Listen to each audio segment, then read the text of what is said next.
herzlich willkommen heute. Florian Malicke hier im Livestream dabei. Schön, dass du da bist, Florian. Du bist ja ein Neurodiversitätscoach. Da haben wir ja eigentlich was sehr Ähnliches. Ja, stimmt. Hallo, schön, dass ich da sein darf. Obwohl ich das ja lieber Mentoring nenne mittlerweile, weil Coaching ja auch schon ein ganz schön abgenutzter Begriff ist. Und wir haben noch was ähnlich, nämlich dass wir auch mit Autisten, vor allem AutistInnen arbeiten. Und ich würde mich sehr freuen, aus deinem Arbeitsleben mal zu hören und vielleicht auch, dass du deine Geschichte erzählst, wie du dazu gekommen bist, das jetzt zu machen, was du machst. Ja, kann ich machen. Ich will noch was zum Coaching sagen. Naja, Mentoring finde ich ist jetzt auch schon, also alle Begriffe werden irgendwann inflationär. Mir gefiel es halt ursprünglich besser als das, was ich ursprünglich vorhatte. Und das nennt man meistens Autismustherapie. Und ich möchte Autismus nicht therapieren. Und ich mochte das Wort einfach nicht. Und da war Coach das Naheliegendste. Ansonsten mache ich Mentoring, Consulting, Beratung, Coaching. Genau, aber irgendein Label brauche ich. Und sonst bin Therapieren, ich. also therapieren kann ich voll verstehen, dass du das nicht möchtest, weil vor allem früher wurde ja Autismus ja auch so, oder eigentlich immer noch ist es ja als Krankheit bekannt, aber ich finde es blöd, das als Krankheit zu bezeichnen, weil es ja einfach nur eine Andersartigkeit.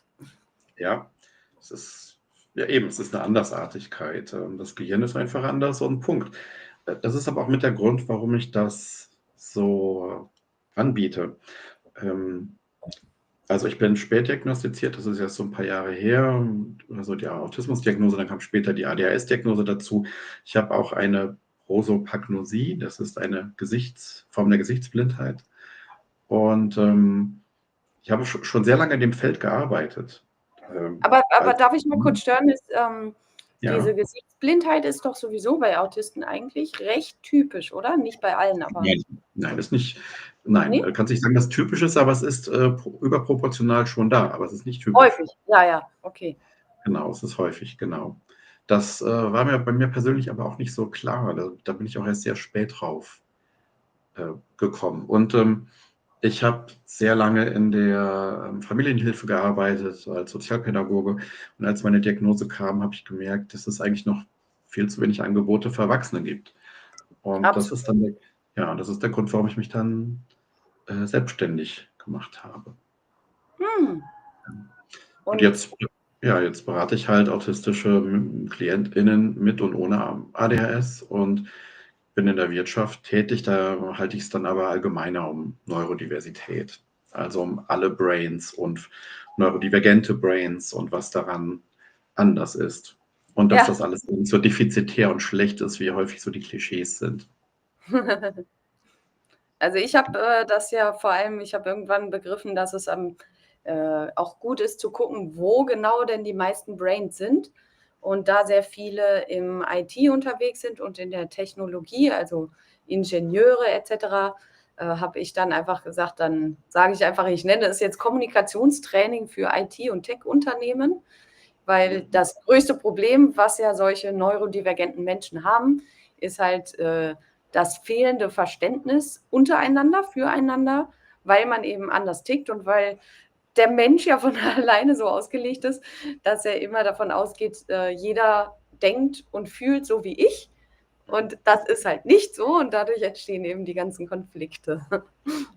Ja, und das ist auch ganz spannend, weil das ist etwas, was eigentlich über Autismus so gesagt wird, dass dass ich mich nicht in andere hineinversetzen könnte oder nicht diesen Transfer machen könnte. Das stimmt teilweise je nach Situation auch, aber du hast es schon ganz gut gesagt. Also in der Autismusforschung nennt man das ein Double Empathy Problem. Das ist so, ich verstehe als Autist häufig die nicht autistischen Menschen aber umgekehrt ist es ganz genauso. Aber die nicht autistische Welt macht daraus häufig ein Defizit, sprich, wir können uns nicht einfühlen, wir sind nicht empathisch, wir können sozial nicht interagieren, etc. Und das stimmt erstmal so gar nicht. Wir machen das einfach nur anders. Und da, dass beide Seiten zusammenkommen, das ist ganz wichtig. Genau, und deswegen habe ich auch gedacht, das größte Problem ist eben die Kommunikation. Aber du hast Asperger-Autismus, oder? Weil das ist ja auch noch mal eine Unterform und die auch noch, sage ich mal, nicht ganz so stark ausgeprägt ist wie andere autistische Formen. würde ich dir jetzt komplett widersprechen. Also, ich habe noch die Asperger-Diagnose. Mittlerweile Ja. ist es so, dass aber laut der ICD-11, das ist das Diagnosemanual, wird Ja. das alles unter Autismus-Spektrumstörung gefasst. Da Ah, gibt es den frühkindlichen Autismus mehr, Asperger etc. Mittlerweile nehmen auch viele sogenannte Asperger-Autisten den Begriff sowieso nicht mehr so gerne in den Mund, weil jetzt rausgekommen ist vor ein paar Jahren, noch ganz frisch, dass Hans Asperger auch beim Euthanasieprogramm der Nazis halt ganz gut beteiligt war. wow. Und dass er mindestens 2, 3 Kinder offiziell in das Programm geleitet hat. Die Dunkelziffer ist wahrscheinlich noch höher. Da steht die Forschung noch am Anfang. Das ist halt nicht schön. Was denn genau, das finde ich jetzt interessant, dass Hans Asperger also seine Experimente an autistischen Kindern durchgeführt hat, die im KZ waren, oder? Nein, nein, nein. Die waren dort noch in der Anstalt drin, aber er hat dafür gesorgt, dass Kinder, die er vielleicht als hoffnungslos angesehen hat, dass die dann in bestimmte Anstalten kamen, wo auch Euthanasie gemacht worden ist, ja, die dann Wow, umgebracht worden sind. wow, davon wusste ich noch nichts. Mhm. Also Ist ganz ich, frisch, aber ihr könnt es im Internet alle nachlesen. ja, Googelt es gerne mal. Aber das viele so aus meiner Bubble, die halt selbst autistisch sind, die wissen das mittlerweile von. Aber so im Mainstream ist es halt noch nicht so drin. ja. Und Also das macht die Sache schwierig. Also ich meine, ich habe ja bei mir, bei den Klienten als auch im Freundeskreis, habe ich hauptsächlich Asperger, Autisten und vor allem auch hochbegabte Autisten. Mhm. Aber die paar, die ich kennengelernt habe, die halt nicht hochbegabt sind, nicht Asperger, da habe ich schon halt einen großen Unterschied einfach gesehen zwischen. Ja, trotzdem, genau, aber da sagst du was Gutes, da möchte ich tatsächlich wieder so ein Trotzdem machen. Ein Kollege von mir hat vor Jahren mal gesagt, die Cleveren haben die A-Karte gezogen. Oh, ich habe gerade einen Knall, hier war ein Luftzug irgendwo. Die Cleveren haben die A-Karte gezogen. Ich weiß nicht, ob du dann entmonetarisiert wirst, wenn ich das Wort sage. Aber, Meinst du mit der A-Karte die Arschkarte oder die ja, bessere genau. Karte? Ne, Die die Astkarte. Arschkarte. Die Arschkarte. Denn ich persönlich mag das nicht, dass, also das passiert ganz häufig. Für mich gibt es keinen leichten und keinen schweren Autismus. Denn nur weil ich gut kommunizieren kann und weiß, wie ich mich ausdrücke, heißt das noch lange nicht, dass ich ein gechilltes Leben habe, sondern da wird das häufig, ich habe schon seit meiner frühen Kindheit gelernt zu maskieren und Ja, das kostet mich immer Anstrengung, normal zu wirken. Und ich lasse die Maske auch immer öfter weg, aber ich schaffe das nicht, auch selbst nicht ich immer, weil selbst da, ich weiß darum, aber mir gelingt das nicht immer. Und das heißt, so im Alltag zu sein, auch wenn du dich gut verkaufen kannst und gut mit anderen sprechen kannst, kostet es so viel Energie, dass wenn ich jetzt zum Beispiel übermorgen halte ich in Stuttgart eine Keynote, da bin ich dann auf einer Messe, spreche vor den Leuten, das mache ich gerne, das kriege ich auch gut hin, aber danach kann ich mich eigentlich ein paar Tage ins Bett legen, weil da bin ich total platt. Da kann ich auch nicht mehr denken, da habe ich Brain Fog und das ist halt so, Menschen wie ich werden häufig da auch überschätzt. ja, Aber das wirkt, wie sollst du es auch wissen, wenn du siehst ja nur dann siehst die halt dann nicht privat, sondern du siehst die in einem bestimmten Setting und da wirken sie so auf dich, viele Menschen, aber du glaubst nicht, wie oft ich das in der Arbeit hatte, dass dann wirklich nach der Arbeit bei vielen nichts mehr geht. Also gar nichts mehr geht. Selbst nichts mehr zu kochen, sich nicht mehr auszuziehen, einfach so aufs Bett zu fallen. Das ist schon ganz schön krass. Und das passiert bei den sogenannten Hochfunktionalen häufig. ja. Darf ich mal kurz unterbrechen? Ich würde hier gerne mal Nebengeräusche eliminieren. Ich bin gleich wieder da. Mach das, aber ich höre keinen Hahn diesmal. So, vorhin hat nämlich ein Hahn gekräht im Vorgespräch. Aber ich höre nichts. Was ich euch schon immer mal über Autismus sagen wollte. Aber, oh, da kommt sie wieder. Jetzt kann ich das sein Ich habe lassen. alles gehört.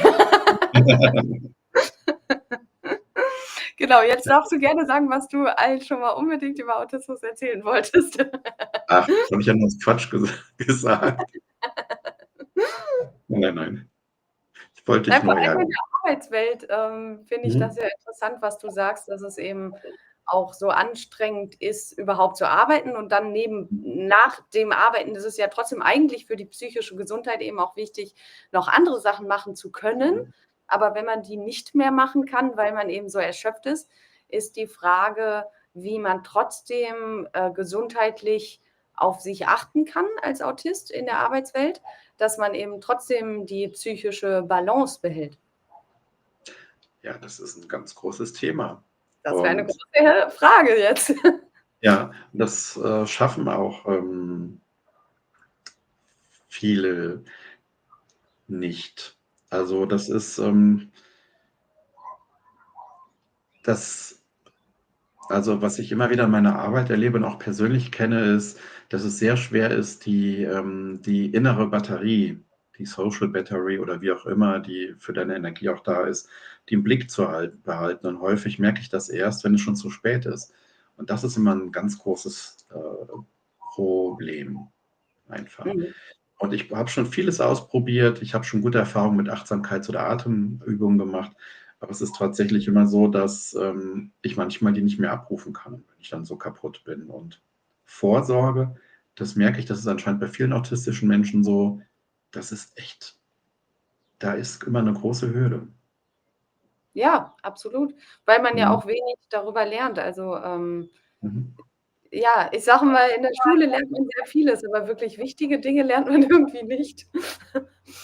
Ja, und vor allem die ach so cleveren autistischen Menschen, die halt arbeiten und irgendwie im Leben stehen nach außen hin. Das meine ich jetzt gar nicht despektierlich. Ich sage es immer nur so von der Außensicht her. Da ist es ja auch so, dass die Statistik zu psychischen Komorbiditäten halt besonders hoch ist, auch im Vergleich zu nicht-autistischen Menschen.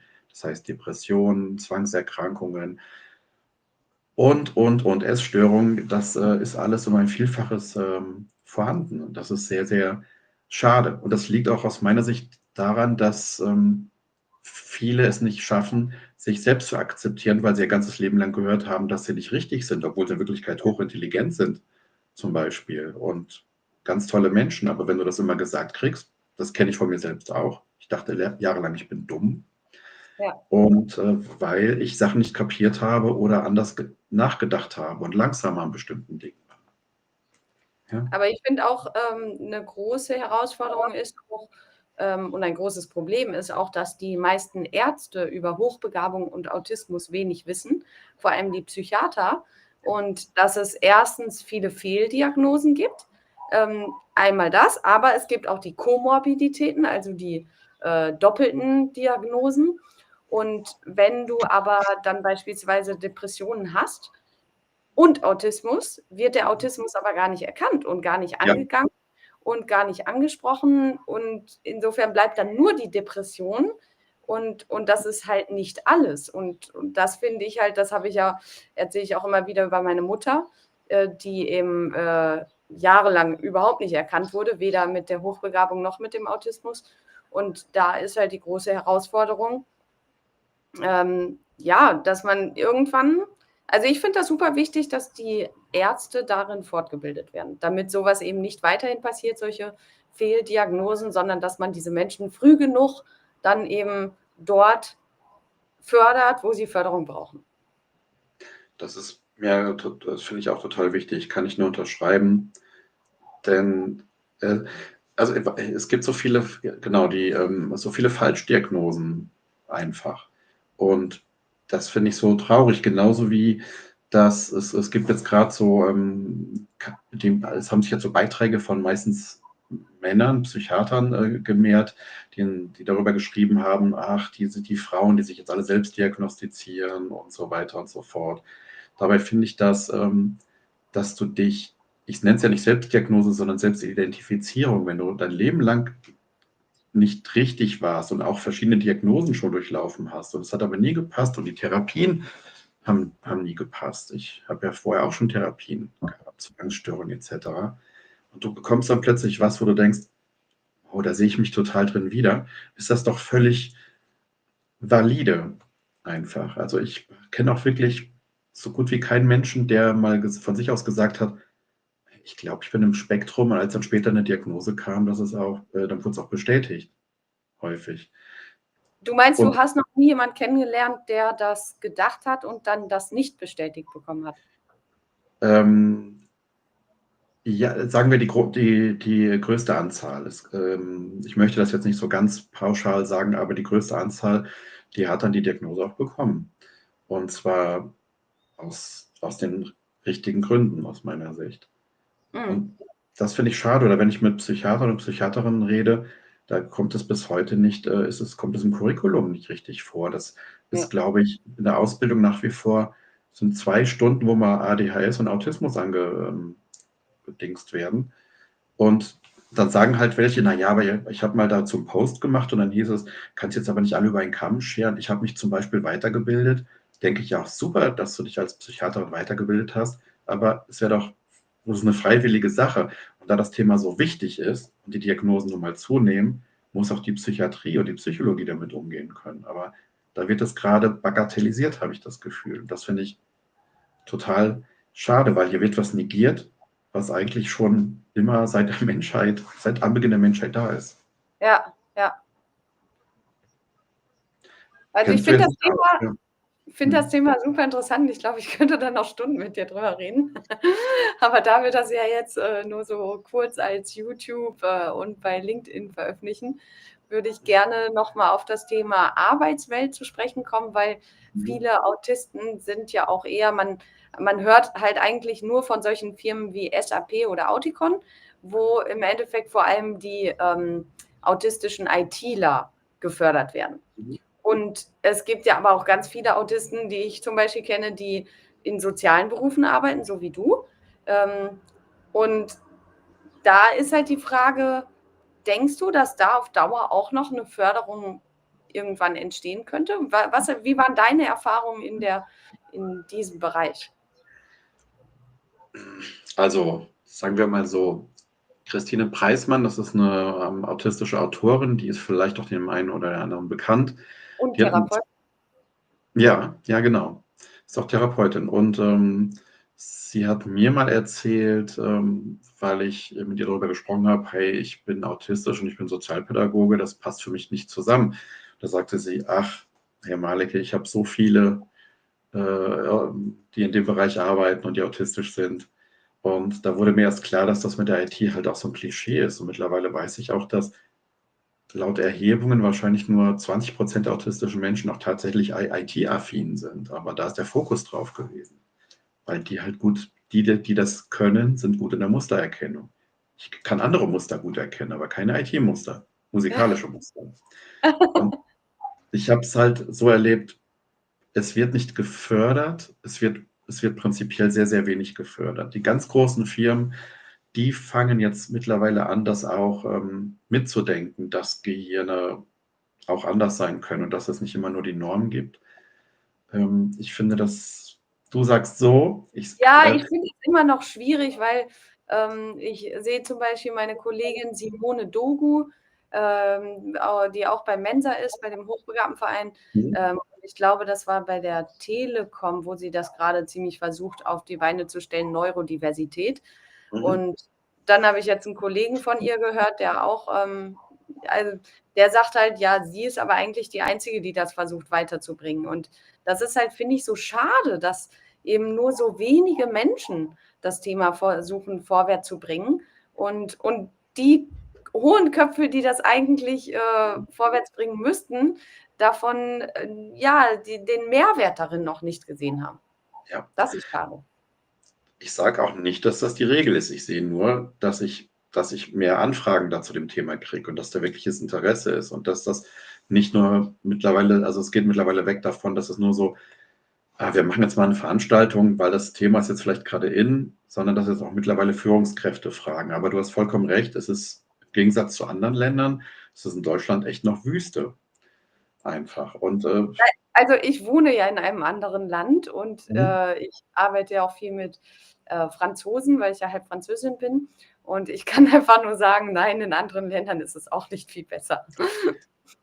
Na, na gut, also es gibt zum Beispiel in In Finnland gibt es schon sehr gute Programme. Die Briten machen das teilweise auch schon ein sehr gutes Programm. Es gab vor Trump in den USA auch noch ziemlich gute Programme in manchen Ja. Unternehmen. Und mir geht es auch gar nicht so sehr darum, also wenn ich es mir wünschen könnte, geht es gar nicht so sehr nur um Förderung, sondern einfach anzuerkennen, dass es wirklich verschiedene Brain-Settings gibt und dass wir alle ein unterschiedliches Profil haben, wo wir Stärken und Schwächen haben und dass es immer danach gehen soll und dass Menschen nicht, was auch, finde ich, ein ganz wichtiger Punkt ist, nicht so schnell abgeurteilt werden, wenn sie mal anders sind als das, wie sie sein sollen. Ja. Und auch, dass nicht über sie gelästert wird hinter ihrem Rücken, das ist ein ganz wichtiges Thema. Das passiert einfach am Flurfunk oder wenn jemand nicht mit in die Kantine kommt oder zum Weihnachtsfest. Ja. Und da fehlt es mir noch ganz viel an Verständnis und Leben lassen so ein bisschen. Und auch, dass, wenn Unternehmen halt sich nur ähnliche Menschen heranzüchten, dann bleiben sie nicht innovativ. Nee, und auch nicht divers eben. Das sehe ich auch eindeutig Mhm. als Vorteil von der Diversität generell, die Mhm. Innovationsfähigkeit. Ich finde, Ja. das ist ein sehr schöner Abschluss jetzt. Leben und leben lassen. Also, das finde ich Ja. wirklich möchtest du dazu noch was sagen zum Thema Leben und leben lassen? Nein, das ist ein schönes Schlusswort. Auch jetzt habe ich es gesagt, aber ich habe es auch nur geklaut. Also insofern ist es auch wieder gut. Aber das finde ich sehr schön. Also, wir können uns gerne noch mal auf ein Interview hier treffen. Vielleicht fällt dir auch noch mal ein anderes Thema ein als Autismus in der Arbeitswelt oder ein sehr spezielleres Thema.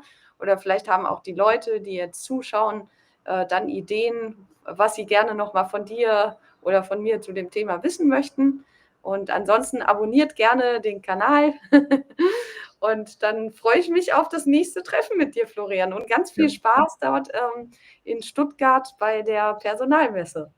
Ja, danke dir, Alice. Und allen da draußen macht's gut. Tschüss. Tschüss.